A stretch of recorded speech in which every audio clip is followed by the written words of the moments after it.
Welcome back to the TFD podcast. My name's Jack Doherty, Senior Performance Dietitian, and today I'm joined by Ryan, aka Dojo.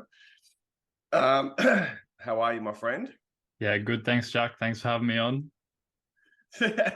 Well, it's co-hosting, so it's not exactly a guest, but today we're going to speak about something that we get asked a lot about. Obviously, the Christmas period has begun, aka the silly season.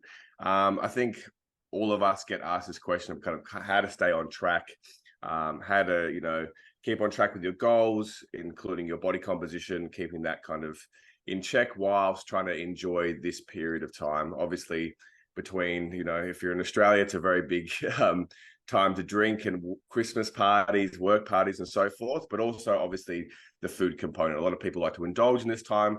And it's just kind of, we just want to kind of a dietitian's guide to how to kind of get through this Christmas period. I think the most important thing we're going to talk about today is obviously it's not something that we don't promote being overly strict during this period. It's more of just a concept we like to talk about, which is kind of balance. I think that's something that we've kind of, as a team, really kind of emphasize and encourage our clients to do, which is balance and flexibility in general, but especially during this time.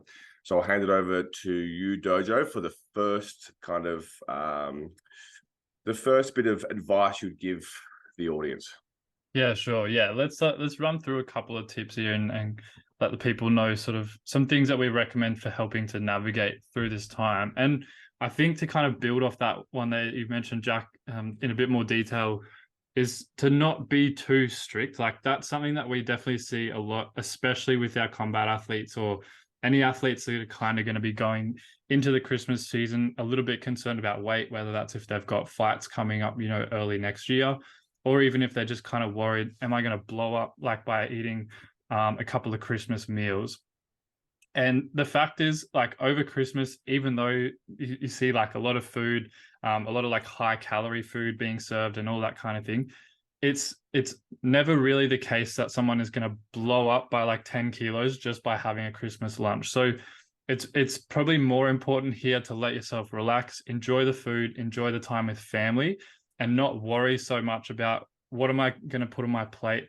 Are there particular foods that I should be avoiding? And kind of these negative thoughts that start to come in at this time of year that can really impact on our relationship with food. So that's probably the first tip there is to, as you said, just allow yourself a little bit of freedom to enjoy those foods, enjoy the time with your family, not be having to kind of be in your head about, oh, I can't have that food, I have to stop eating, et cetera, and really removing yourself from the enjoyment of the season.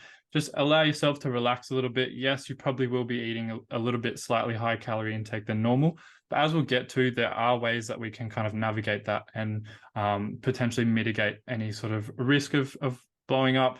Not that there really is too much of a risk there as we'll get to. So I'll hand back over to you, Jack. What's your first tip for the people? Yeah, so as you said, like I think the freedom's the most important. I think a lot of people get stressed. They kind of, that perpetual worrying about like blowing out and so forth. But again, I think that's a really important point just to emphasize is that, most times, especially say Christmas Day, you will have a meal, you'll have dessert, you'll kind of enjoy all those kind of things. But again, that's one meal or a few meals in a whole month. So look at it as a bigger picture. These high caloric meals, which sometimes aren't even that high calories, but if they aren't going to break the bank, as we say. But that leads on to a point which I think is very important, which is be mindful and present. So, obviously, we speak about mindfulness. We speak about kind of, this healthy relationship with food and kind of how to understand what your needs are and so forth. But so what I mean by be mindful and present, when you're sitting down for a meal, just take time to kind of, enjoy that process, enjoy the meal.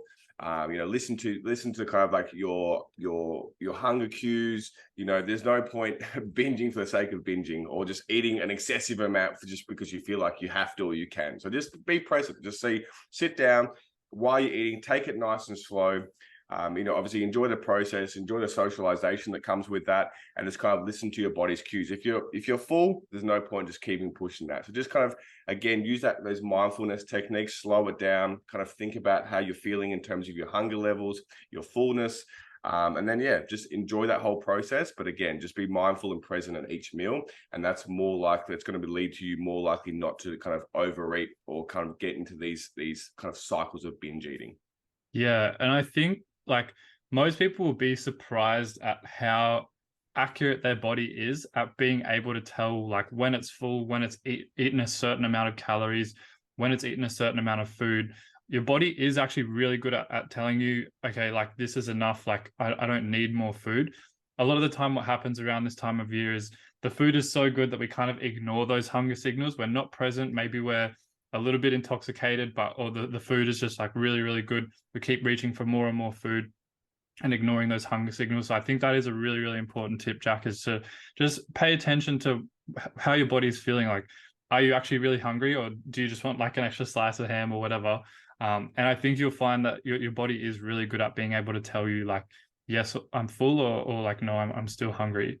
And something that I think is another good tip that can help with that and help with listening to the hunger cues and knowing when you're hungry and when you're full is to stick to eating at like normal meal times, right? So obviously meal times can be a little bit different over the holiday season, like lunchtime, depending on when all the food's ready, or dinner time, or when the family's ready, etc. That can change things, but sticking to the normal meal times for the rest of the day. So still eating your normal breakfast, still eating your normal snacks between meals will really, really help with your body to still be able to interpret where it's kind of at in the day and how much food it still needs to be eating. Now, kind of like piggybacking off that, one way to really throw that out is by grazing all day. So this is usually something that is kind of like we recommend against, because it makes it a little bit harder for your body to tell where it's at in terms of fullness and stuff, is to be just like grazing on little, like Christmas biscuits or like Christmas cake, rum balls and stuff over the day. As much as they're really delicious, like you can still have those foods, but if you have them around the meal times and allow your body time to digest and process that food in between, it's going to be a lot easier for you to intuitively tell when you've had enough food or when you're still hungry by following these more specific meal times throughout the day. Yeah, I think that's what. Sorry, okay. Yeah, so I think that's what something I speak about, which is something, say, avoiding compensatory behavior, which is in terms of what people do is they kind of planning Christmas lunch, and what they do is they start to skip meals. Oh, this meal will be quite calorically dense, so what I'm going to do is I'm going to skip breakfast and I'll skip dinner. And these processes or compensatory behaviors seem good in theory because you're kind of trying to figure out what kind of what your intake's going to be for that full day, but that does often lead to either binge eating or just excessively overeating at those eating windows. So like you said, don't skip meals. If you have your breakfast, you have your snack before the Christmas lunch, you're more likely just to have to be able to enjoy that meal. You're not going to overeat or excessively eat, and that's what you're using those hunger cues, you're using that kind of the being present during those meals to kind of just enjoy that meal, but within reason. I think that's what we always got to speak about, is like within reason, and that's something that's really important about the Christmas period, because I think that within reason is something that we should all follow, just in general, just for overall health. But that kind of leads to what I think is one of the biggest parts is excuse me, is letting go of that all or nothing mentality, which is basically what I think that as a society we struggle with, which is basically we're always thinking, are we in a dieting phase or we're not? So basically, it's basically during this period, especially, it's emphasized is like, okay, sweet, I'm just going to go all out. I'm not going to follow any of my principles, any of my nutrition principles. I'm not going to eat regularly. I'm not going to kind of use what I usually do as kind of my baseline. I'm just going to go basically completely off my usual schedule and just excessively overeat. So that's what I think is really important, is just kind of keeping those foundations, keeping that regularity to your diet.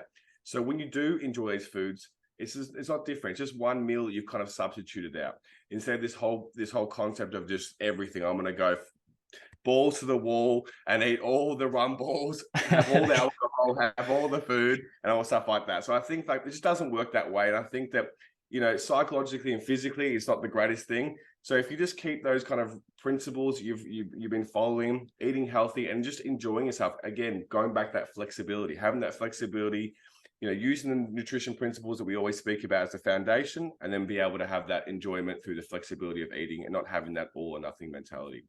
Yeah, and I think that like these things all kind of overlap here, right? Because if you are allowing yourself that flexibility to enjoy the foods and stuff, you're not starving yourself in order to like get to the meal and eat as much as you can. You don't really get that feeling of like, oh, well, I've had my Christmas lunch here, the rest of my day is ruined. I may as well just smash like the whole rest of the pavlova as well.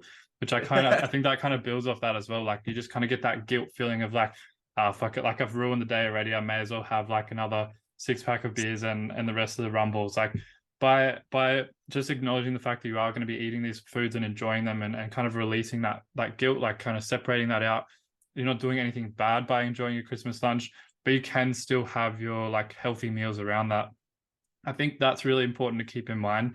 And that leads into another kind of important tip here is you can still do all of the healthy things that you normally do around like throughout the year around Christmas as well. So that's like you should still be doing regular exercise, as we said, eating healthier foods, or maybe not so much like quote unquote healthier foods, but things like, like having a lot of fiber and slow digested carbs and protein and stuff at the other meals, maybe surrounding the Christmas meals or holiday meals. I think it's really important to keep up those healthy lifestyle habits. Now, obviously, it can be a little bit more difficult around the Christmas period because, things like gyms are shut. Sometimes like sporting teams take breaks over Christmas and all that, but it's not impossible to just go out for a walk, get in your 10,000 steps, just get some physical activity, get out, see some sunlight, just like healthy general movement, keeping up those lifestyle factors, making sure you're still getting good sleep, making sure you're still drinking enough water. All of the basic nutrition principles can still be followed. And by doing all of that stuff, you're still going to be ending up with basically like a generally really healthy period with, like, as you said, like one or two, or maybe a couple more, depending on like how many events you've got on, but a couple of like bigger, maybe more like festive meals. But for the most part, your month is still going to be basically as the same as normal, same like healthy habits being followed, and you won't see this big blow up in weight or hit to your mental health or all of the things that can come along with the holiday season when it comes to being focused on your nutrition. 100%. I think that's like, obviously this time of year, everyone's tired, especially coming off the back of COVID. This year's been a massive one for everyone. Going back to work at full capacity, the gyms are back opening. I think this has been a particularly like a big year, both physically and psychologically for a lot of people. And this time of year is kind of seen as a bit of downtime. Obviously some people start to take break from work. Unfortunately, we don't. No, but usually what happens is people kind of have this period of a bit of relaxation. So we're not saying you have to train to full capacity, but I think exactly what you're saying is take this time to, yes, take a foot off the accelerator a bit, but just keep those habits in there. You don't have to exercise to full capacity, like I said, but just getting your steps in it as a minimum. Like, Christmas Day, I'll go for a walk, or if I've got a Christmas party, maybe I'll do a bit of exercise in the morning. But again, so still being able to enjoy that, still having that flexibility, but having those habits, getting your water in, getting your exercising. So I think that what people don't realize is that these kind of healthy habits are great for you physically and body composition, which is what a lot of people are focused on. But I think what is not spoken about is the mental health aspect, because some of these like healthy principles like exercise, water, meditation, all those kind of things really help the psychological side of yourself, which can lead into your eating habits. So if you're feeling good, you're feeling energized, your mental health is good during this period, I feel like that will cross over to your eating patterns as well. If you feel great, you're less likely to kind of use food as like as some sort of emotional release in a way. But I think and again, I think that the Christmas period can be tough for a lot of people too. So I think, obviously it's a celebratory time, it's a time to get with the family, but a lot of people will find this period of time quite stressful. Obviously there's a lot of things that people have gone through in life. I tend to graze during Christmas because I just don't want to talk to my family too much because they're just exhausting. So I'm a rumble addict on those days, just so I don't have to talk to people. Especially when the number one question during my Christmas is, can you give me advice on nutrition? Because that's become my existence now. My family is like, can we get some free advice about nutrition? But I think, yeah, I know some people who have this time, obviously, you know, it could be quite sad if there's, you know, if family members missing. So again, this can lead back to eating habits, mental health and stuff like that. So I think that, you know, like you said, all these things we spoke about are very interrelated, but I think like keeping your healthy habits, eating to, you know, don't skip any meals, kind of have that kind of those nutrition foundations that we speak about, have that throughout this whole time period. Again, don't go for that all or nothing kind of mentality about life, especially during this period, because you know you can still kick goals and still enjoy all the food and drink during this period. You don't have to kind of what's that? What do usually people do? Is that New Year, new me? Like just have the Yeah, whole New Year's resolutions. yeah, the whole December just to basically do whatever you want, and then be like on January 1st, be like, oh, maybe I should get together. You can have a bit of balance, and I think that's what we always speak about as a team is like kind of encouraging balance during this period, which I think is you know is not easy sometimes because between Christmas parties being maybe hungover, obviously when people are hungover, not very motivated, but I think that's what we speak about during this period. It's about balance. Like I know, you know, we go on Instagram all day and we always share memes to each other, all these videos from these like, you know, nutritionists or health experts. And it's always quite like, they kind of demonize flexibility, or they kind of, you know, they have these like guidelines to Christmas, which are always quite very strict and non-flexible. And that's the thing I think we're trying to like kind of break apart from, is that nutrition and health is a lot more complex than just following and being dedicated 24/7 or having that motivation 24/7. It's about the fact that, you know, that you have to be flexible in life because humans is imperfect. And that's what we have to celebrate, is the fact that you can still do great things, but be flexible at the same time. Yeah, I think that was a beautiful summary, Jack. That was really good. I think we'll leave it there. That's a really good summary of all the different things that you guys can follow to try and help out with your nutrition over the Christmas period. But if you guys have any specific questions about foods, how much you should be eating, or anything like that, feel free to reach out. Our socials, we've got the main page at the Fight Dietitian. Obviously, Jack is the combat dietitian, and I'm the dojo dietitian. Thanks for listening to the podcast. Any questions, feel free to get in touch.